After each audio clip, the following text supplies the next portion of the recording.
Information content of intangible assets. Now, this is a study, it's going back a little while ago. So Mary Barth, and I have no idea who the other authors on this are, she actually was a former member of the AASB. Brand valuations not recognized in financial statements have been found to be value relevant.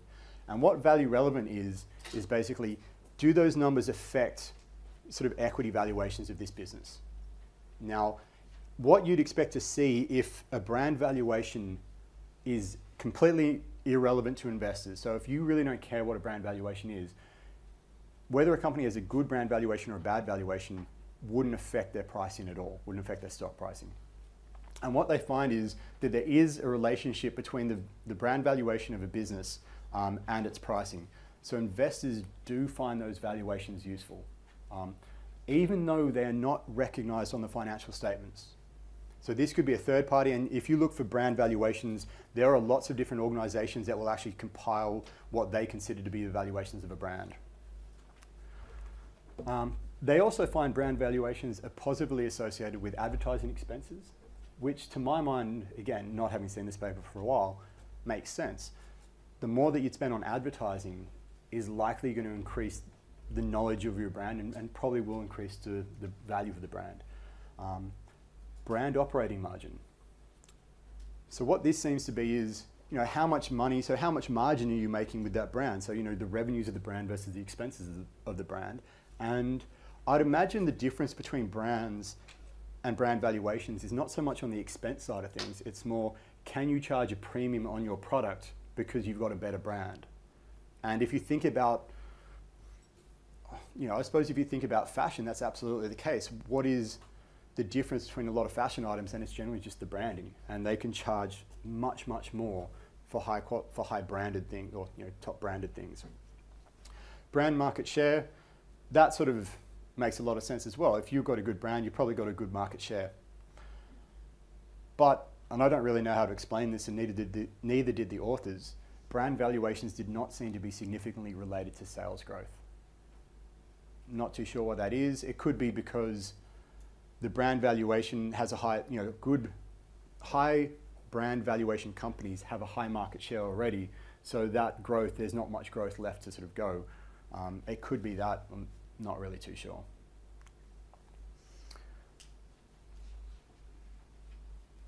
What this is, and I'm gonna need your help with some of this, is a series of 5 Australian companies, a couple of mining related, really? To the morning class. Okay. Wow. Repeats.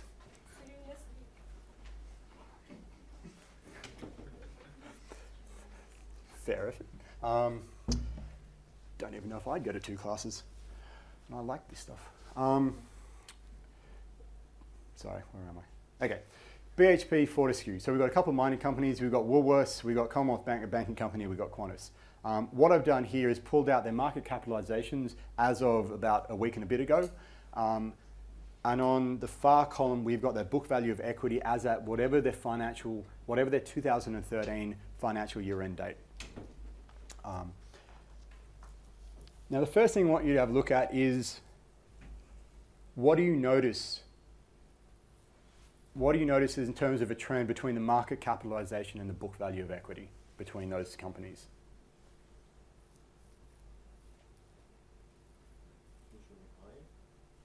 Oh, who? Usually high. It's usually high. So we see of 4 of those 5 companies, the market cap is higher than the book value of equity. So that is one thing. Qantas at the bottom there is an outlier. I put it in as an outlier on purpose, and we'll talk about them in a second. But of the top 4, the market cap is greater. And in sometimes, if you look at Woolworths, I mean, that's nearly 4 to 5 times higher. So I mean, that's substantially more. Fortescue is about 3, quite a lot higher than the book value of equity. Now, based on just the stuff that we've done in the last couple of weeks, and including the discussion that we've had today, why do you think, because the book value of equity is simply the book value of their assets, so whatever is on the books of all their assets, less the book value of all their liabilities, gives you that number. Market cap is what the market values that company at. Why do you think there is a difference between the book value of equity and the market cap for just those top 4 companies? Let's exclude Qantas. Dale. So the market's paying a premium. Okay, but that's what we're trying to get at. Like, why? It's obviously looking at these companies and going, we think these companies are worth more than the net assets that are put on using accounting numbers on their books. So I suppose my question is, what is the market, why is the market paying that premium? What is it seeing as important in that company that is not put down there? Would be the positioning within the market, as in market share. Obviously, it's the name. Is the potential for merger? So it's kind of few. Okay, so one is potential for M&A activity. So potential, it could be a potential target. That definitely adds a premium onto market cap. Now, I don't think any of those 4 companies are in that position where they're in a potential takeover, but that certainly does happen. The brand name one we'll come back to. Dale.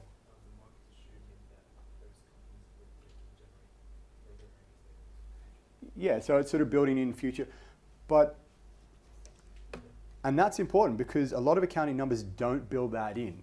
So when we have an accounting number, if we're using a cost method, we don't build in that future earning, like we haven't built that into how we model it, although in some cases we do. So think about last week. Think about how the different ways we could account for property, plant, and equipment. What are the 2 ways that we do it? This is a good recap anyway. There are 2 methods for accounting for property, plant, and equipment. The company gets to make a choice under 116 paragraph 29.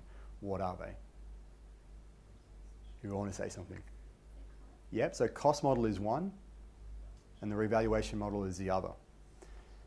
Under the cost model, what is the most that a piece of property, plant, and equipment can be carried out on the books of the entity?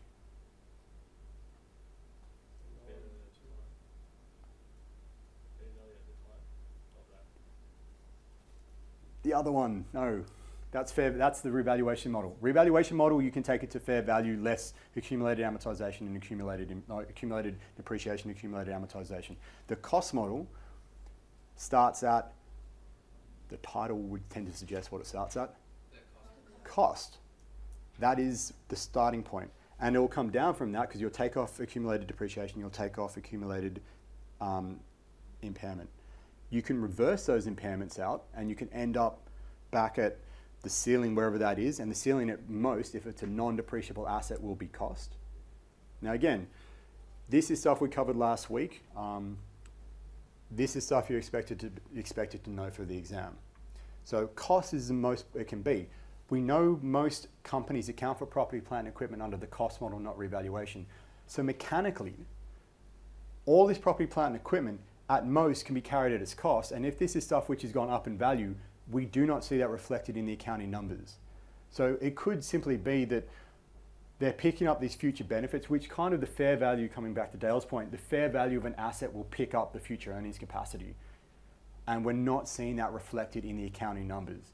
So it could mechanically be driven by the fact that property, plant, and equipment is not seen at fair value. Brand names were mentioned. We're talking about intangibles. Intangibles, by and large, a lot of them cannot be recognized. So I would say a lot of intangibles, brand names, these sort of things are also excluded from this. Doesn't solve the problem with what the hell is going on with Qantas. Because I mean, I actually wanted to, and that's actually started some research we're doing on Qantas and a few other companies in this boat, because put them in, and I was like, hang on, they're negative. You'd expect, which could argue that Qantas is a negative brand name. I don't know, I mean, is it doing that badly? But there's something funny that's going on there. And just to pick up on that, I wanted to do a little bit of digging on this. And so what I've got here is Qantas's market capitalization versus its book value for the last 10 years. And what we see is, this is in months, so it doesn't really mean much. The red line is book value, and you can see it has stayed pretty much hovering around $6 billion is the book value of equity for the last 10 years. It stayed pretty static. Market cap, small little up at this point, went up substantially over this period of time, crashed back down, came up a bit, and then has been on the downward trend ever since.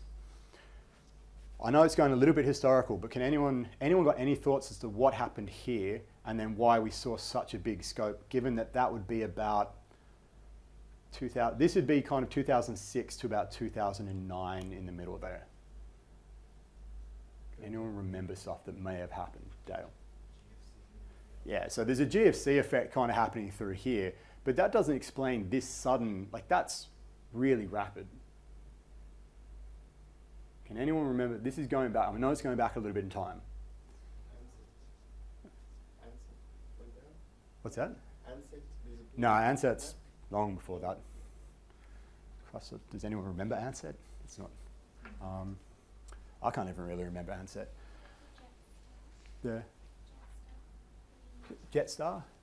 I can't remember when Jetstar came in. There's something else. There was an event. There's something happened. It was a really big deal at the time. And you know, obviously, if you go back, what the average age in here would be probably about 20-ish. Go back to 2007. You know, you probably weren't reading the financial press, so I can understand that. But there was an $11 billion takeover bid, private equity takeover bid for Qantas in that period of time. So that, you can see, it actually ended up, at some point it was trading above the bid. And then the bid didn't get signed off. The board said, no, we're not going to do it, and it went south. So that, when you're talking about why market cap can go up, yeah, takeovers, I think we had a discussion earlier, that can drive that. But we're seeing a pretty steep decline, and this is only through to 30th of June last year. Like, this has continued, or at least hasn't improved. Now, if you think about efficient markets hypothesis and what markets are building in, yeah, you can see short-term blips, and that you can have mispricing, absolutely. But this has been been a pretty solid downward trend, and it has stayed downward for quite some time, which would tend to suggest the market doesn't believe what's going on and doesn't value Qantas all that highly. Now, management here, and this is where I just want you to think about impairment, because this is something that a couple of us are having a look at. One of the indicators of impairment under 136, and it's probably useful to have a look at it, is if your market capitalization is less than your book value of assets. And that is absolutely the case with Qantas at the moment. Now, what that tends to suggest is what's on the books. Think about, you know, its carrying value. If this is the recoverable amount, like that's less, it should be, you know, you'd think the whole company is impaired. But when you do an impairment test, again, some recap for you guys, when you do an impairment test and you're working out the recoverable amount, what are the two numbers that you need to get?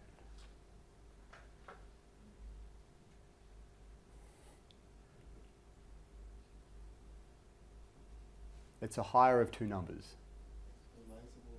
Yeah, so realizable, so basically fair value less cost to sell. And what is the other one? And this, I think, is the important one in this case. Hi there. Excuse me. Just up the back. Can you just take your headphone out, please? Hello. Thank you. Thank you. What's the other number?